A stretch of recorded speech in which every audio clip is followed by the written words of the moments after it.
How did consciousness of Allah, that Allah is watching my thoughts, feelings, my actions, fear of Allah actually make me more money?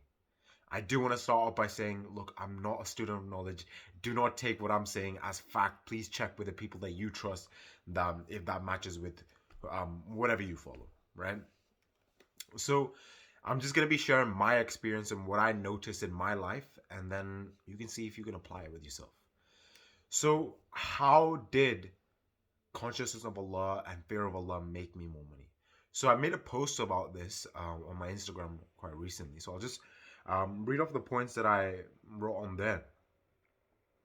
So, point number one, Allah has already written your rizq.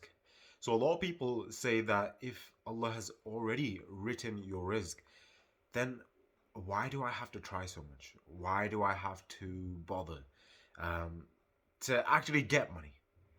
So, if I'm correct, risk includes your food, money, I think your spouse, things like that, right?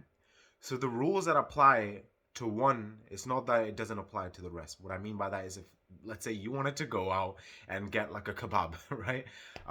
And you felt like it, so you're gonna get out, go into your car, drive to the takeaway, order that kebab, and then eat that, right? Do the actions that it takes to get that thing that you want, like the risk.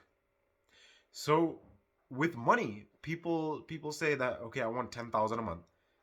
I'm just gonna sit down. If it's in my risk, I'll get it. Look, Allah can do anything. Allah can do anything. If He says be, it will be. What I'm saying is, you cannot just expect things to happen. Too many people have said to me, "Hey, it's just a qadr, right? Money is just not written with me. Like I'm never gonna get money." While they're sat down, not doing the actions that it takes to actually get that money, doing the same things over and over again, expecting a different result. Doesn't didn't our Prophet sallallahu alaihi wasallam say that tie the camel, then expect things from Allah? So have you tied the camel? Being, did you actually do the actions that it takes to get that thing that you want? Have you even asked Allah for that thing? Um, so that's the number one point. How how taqwa and Allah's watching my thoughts, feelings, my actions. We're basically judged by our actions, whatever we actually do. But how did, like, Allah is still watching? He's still alim.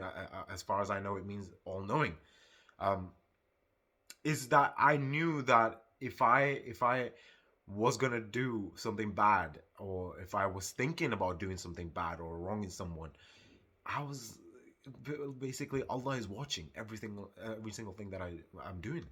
So what that made me do is kind of be very present in the moment, be really analyzing, okay, do I have the right intentions for this? What am I trying to do? Whenever I'm trying to potentially get someone on to the program, do I truly believe I can help them? That these are the couple of things that kept me present in the moment, and that basically improved my performance, like in a way where I'm thinking, okay, if I want that goal that I have, which is 10, 20,000 a month, I have to do the actions. Allah is watching me, whether my actions are correct or not, right? I know, hopefully this is making sense. But moving on to my third point, everything truly does happen for a reason, and I truly believe that. So there's never only a one-sided coin, never a one-sided piece of paper, never one-sided piece of not piece, I mean, and never one-sided bread, like bread, piece of bread, right?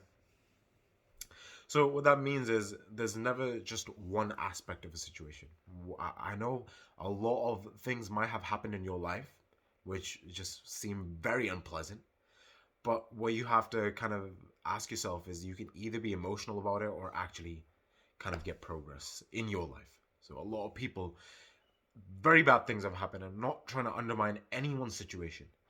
All I'm trying to say is, you, like, continuing to be emotional about what's happened is not going to get you anywhere, right? So moving forward, if you can understand this concept of there's always two sides, whether you can take it in a negative way or a positive way.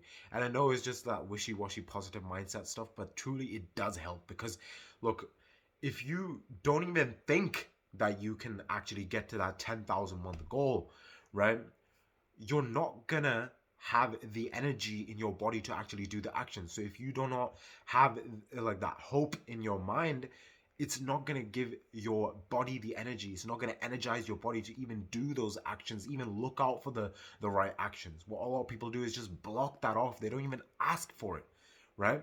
And again, what happens is, I don't believe I can get it. I don't think it's possible. So this body is not going to do what you can't see and hear, right? So fourth point.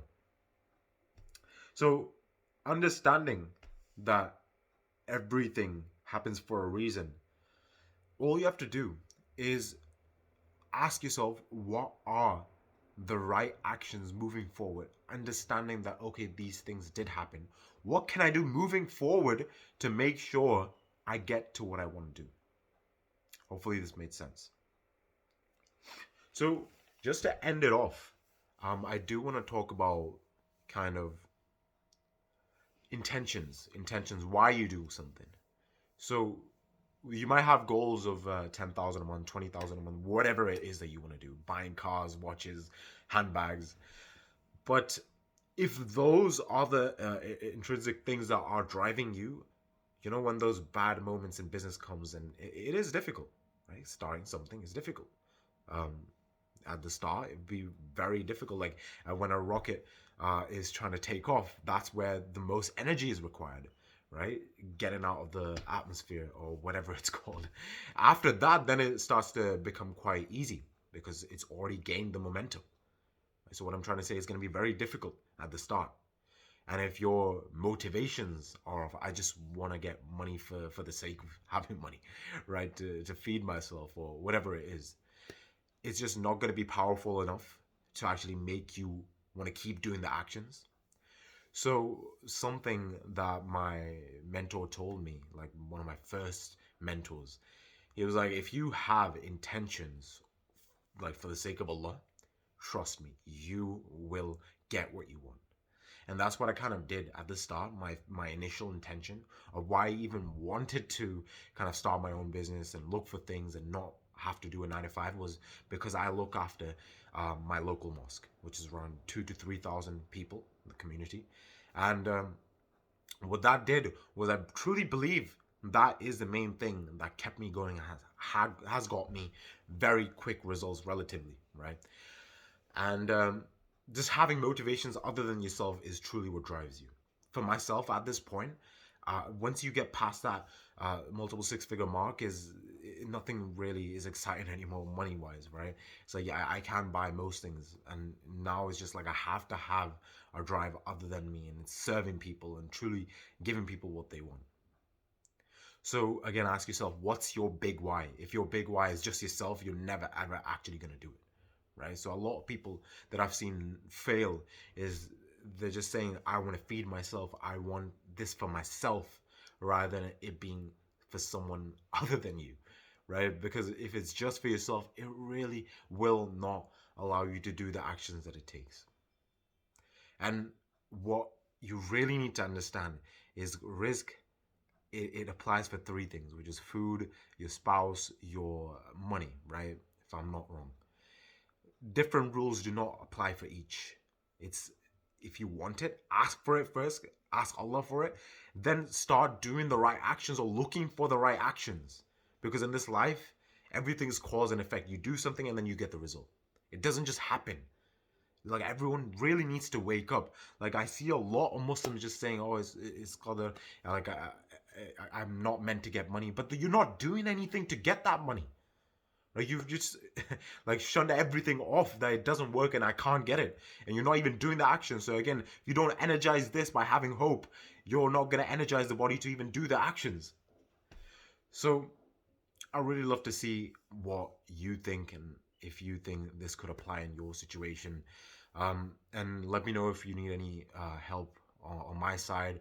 You can message me on Instagram, or if you want to jump on a one-to-one that I'm offering for completely for free to understand who you are, what your situation is, like what your 9 to 5 current situation is, like your family situation, and then see whether the business model that I'm teaching can actually apply to you or not.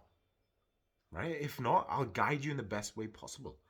So what I'm going to do is I'm going to leave a link in the description to book a one-to-one with me. If you feel like this is the right time, just book in a one-to-one. We'll have a quick chat, and then yeah, we'll see if this marketing agency business model is the right thing. If not, I'll guide you in the best place.